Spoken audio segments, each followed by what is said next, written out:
کیا یہ جائز ہے کہ ہم اس نیت سے لون لیں کہ واپس نہیں کریں گے اور ہماری نیت یہ ہو کہ جو بھی سود کا کام کر رہا ہے اسے نقصان دے دیں تاکہ وہ سب چھوڑ دے؟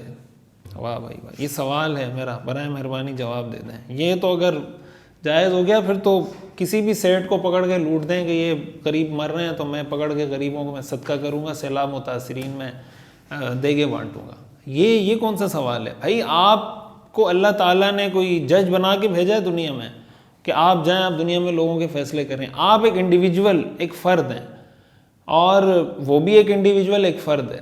آپ داعی ہیں، قاضی نہیں ہیں۔ داعی کا مطلب آپ دعوت دے سکتے ہیں، بات کر سکتے ہیں، نصیحت کر سکتے ہیں، سمجھا سکتے ہیں، فیصلہ آپ نہیں کر سکتے۔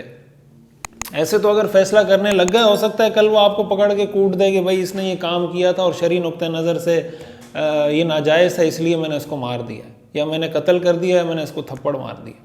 تو آپ پوچھیں گے بھائی میں نے کیوں وہ کہا ہے؟ بھائی آپ نے غلط کام کیا تھا تو غلط کام کی تو سزا یہی ہونی چاہیے۔ بعض اوقات کیا ہوتا ہے کہ اس کو مذہبی کاٹ کہتے ہیں۔ بعض اوقات آپ کا ذاتی مفاد ہوتا ہے کسی سے، یا ذاتی بغض ہوتا ہے، ذاتی دشمنی ہوتی ہے۔ یہ سیاسی پارٹیاں بھی کرتی ہیں اور بہت سارے لوگ یہ حرکتیں کر رہے ہوتے ہیں۔ اس کو کوئی مطلب موقع نہیں مل رہا ہوتا کہ کیسے اس بندے کو میں پکڑوں یا کیسے اس بندے کو میں پریشرائز کروں۔ کہیں وہ دیکھتا ہے کوئی ایسا ویک پوائنٹ شرعی لحاظ سے ملے، وہاں اس کو پکڑ کے دبوچ دے کہ یہ کوئی کہے گا گستاخ رسول ہے، کوئی کہے گا یہ اسلام کا دشمن ہے، کوئی کہے گا اس نے صحابہ کی گستاخی کی ہے، وغیرہ وغیرہ، جو ہمارے ہاں یہ چیزیں چل رہی ہوتی ہیں۔ تو اس کی قطعاً اجازت نہیں ہے۔ یہ اس کا مطلب آسان الفاظ میں آپ یہ کہہ لیں کہ قانون ہاتھ میں آپ لے رہے ہیں، تو قانون ہاتھ میں آپ کو لینے کی قطعاً اجازت نہیں ہے، اور یہ فیصلہ بھی آپ نہیں کر سکتے۔ بعض اوقات ہوتا ہے کہ آپ سمجھتے ہیں کہ وہ سود کھا رہا ہے، وہ نہیں کھا رہا ہوتا۔ آپ نے کتنی تحقیق کی، آپ کے پاس کتنی انفارمیشن ہے، یہ آپ کا کام نہیں ہے، یہ حکومتوں کا کام ہوتا ہے، یہ ریاستوں کا کام ہوتا ہے۔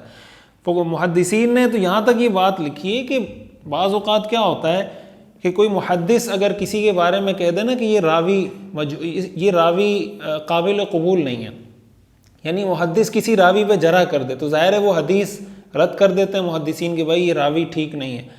اور اگر وہ یہ کہہ دے کہ بھائی اس کے اندر کوئی فسق کا سبب پایا گیا ہے، کوئی ایسا کام یہ کرتا تھا جس کی وجہ سے یہ فاسق ہے، تو محدثین نے لکھا ہے جب تک وہ محدث جس نے یہ کہا ہے کہ یہ راوی قابل اعتبار نہیں ہے، وہ سبب کلیئرلی واضح الفاظ میں بتائے نہیں کہ کون سا ایسا سبب ہے جس کو یہ فسق قرار دے رہا ہے، جب تک وہ واضح کر کے بتائے نہیں، اس کی اس جرح کا کوئی اعتبار نہیں ہے، اور اس جرح کی وجہ سے وہ راوی مردود نہیں ہوگا۔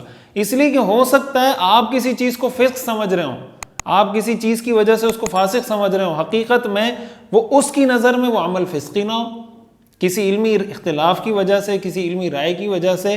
تو اس لیے محض اس طرح کی باتوں کی بنیاد پر خود جناب فیصلہ کر لینا، یہ تو بہت آسان طریقہ ہے، پھر تو کوئی کام دھندا کرنے کی ضرورت بھی نہیں ہے، نہ جاب کرنے کی ضرورت ہے، نہ تعلیم حاصل کرنے کی ضرورت ہے، سب کو اسی کام پہ لگاتے ہیں تو بس سود خود بخود ختم ہو جائے گا۔ وہ اس کا طریقہ پھر یہ ہے کہ جیسے کہتے ہیں غربت ختم کرنے کا ایک طریقہ یہ ہے کہ غریب کو ختم کر دو، تو سود ختم ہوگا نہیں ہوگا، سود کھانے والے ختم ہو جائیں گے۔ تو سود، اسلام نے یہ حکم نہیں دیا کہ سود کو آپ اس طرح ختم کریں۔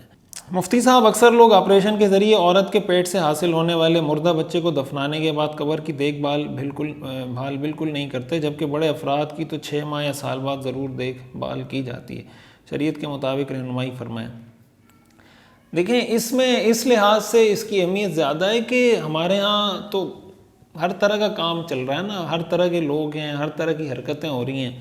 تو یہ ہوتا ہے کہ یعنی لاش نکال کر کوئی اس سے آنکھیں نکال رہا ہے، کوئی گردے نکال رہا ہے، کوئی کیا کیا جو ہمارے ہاں چل رہا ہوتا ہے۔ تو اس طریقے سے کوشش یہ کرنی چاہیے کہ آپ ایسی جگہ پہ تدفین کریں جہاں یہ بے حرمتی نہ ہو۔ ظاہر ہے کہ انسان تو ہے نا، اس کی بے حرمتی نہ ہو، اور یہ خطرہ نہ ہو کہ بھائی کوئی قبر کھود کے جناب نکال کے کوئی اس کی آنکھیں نکال دے گا، کوئی ناک کاٹ دے گا، کوئی کان نکال دے گا۔ یہ جو ہمارے یہاں حرکتیں ہو رہی ہیں، افسوس ہے، اور یعنی سفاکیت کی انتہا ہے۔ ابھی کچھ عرصہ پہلے نشتر ہسپتال ملتان کے اندر جو پتہ چلا کہ چھت پہ پتہ نہیں کتنی لاشیں پڑی ہوئی ہیں، تو ایک حیرت کی بات ہے کہ یار اتنی لاشیں اتنے عرصے سے پڑی ہوئی ہیں، کیسے آئیں، کون لے کر آیا، اور پتہ نہیں اس کو کیا تختہ مشق بنایا ہوا تھا۔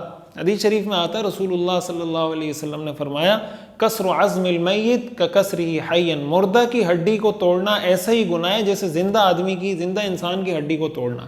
تو انسان اگر مردہ ہو اس کا پھر بھی احترام ہے، تو اس لیے اس لحاظ سے اس کی دیکھ بھال کی جائے کہ یہ حرکت کرنے والے ان سے اگر دور ہیں، پھر آپ نہ بھی جائیں تو اس کے اندر کوئی ایسے مسئلے کی بات نہیں ہے۔